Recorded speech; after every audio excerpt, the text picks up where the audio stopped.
I'm Averie, and I'm here today because I really share a burden for women and men who've had abortions because I myself had one. It was a life-changing experience.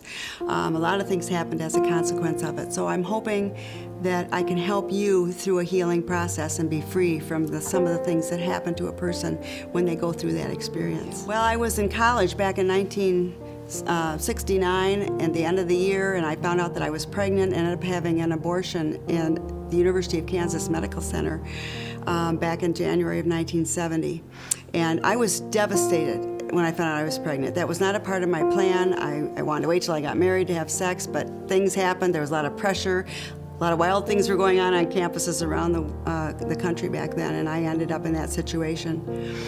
And my doctor, my church, my parents, my brother, a lot of people all said, yes, this is the best thing. And this was when it was illegal.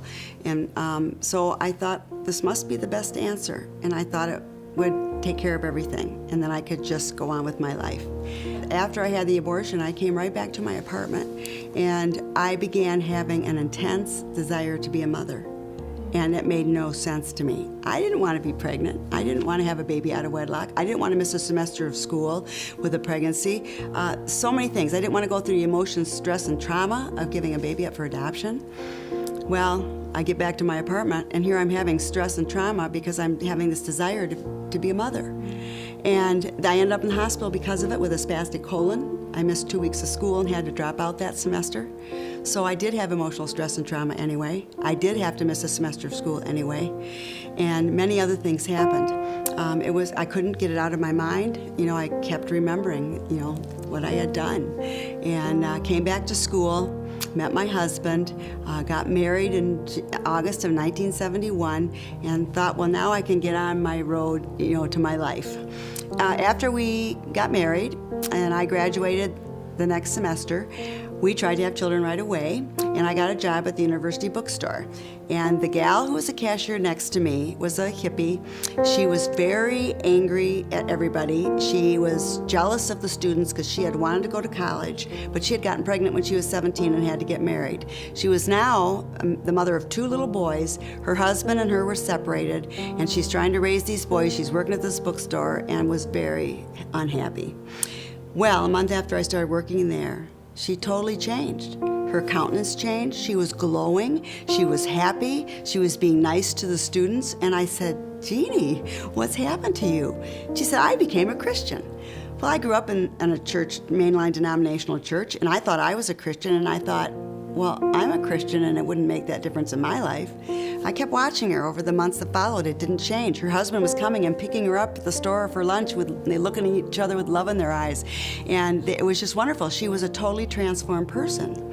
So finally, about several months later, all of the cashiers got together one night, and I asked her, she had started using this term born again, which I'd never heard of.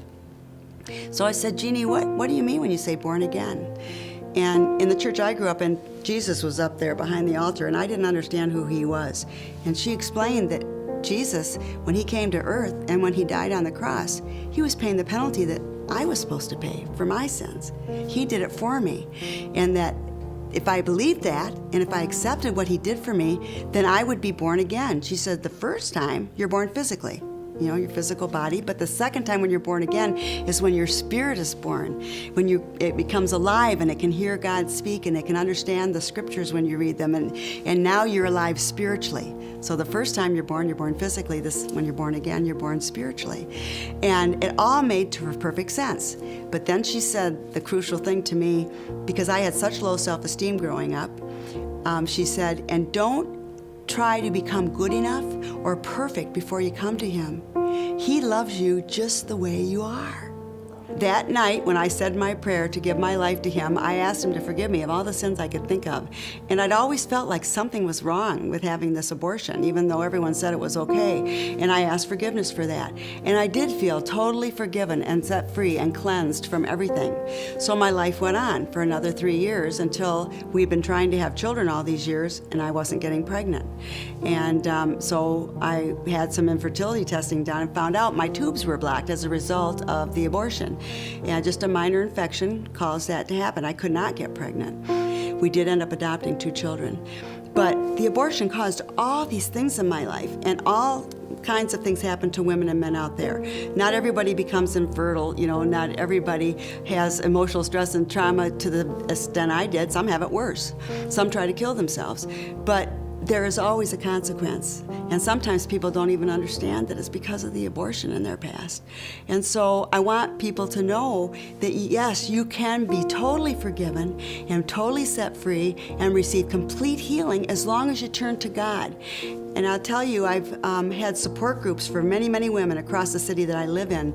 And we had 100% success with them being set free because it was God who did it. If someone is considering having an abortion and you feel alone and you feel scared and you don't know what to do and you don't know how you could possibly go through with this pregnancy, I want you to know that you can. And there are people that will help you. God will be with you through this. He has created that child and He loves that child, but He loves you just as much. And He wants you to have a wonderful, fulfilling life. And He knows, like I know from my own experience and from the experience of having support groups with many other women, that it will affect you in a negative way. The abortion that you think is going to solve all your problems probably will not solve your problems, but will add additional, more difficult problems that will stick with you the rest of your life until you are able to receive that healing and be set free by the love of Jesus, who will forgive you. He's the only one who can do that.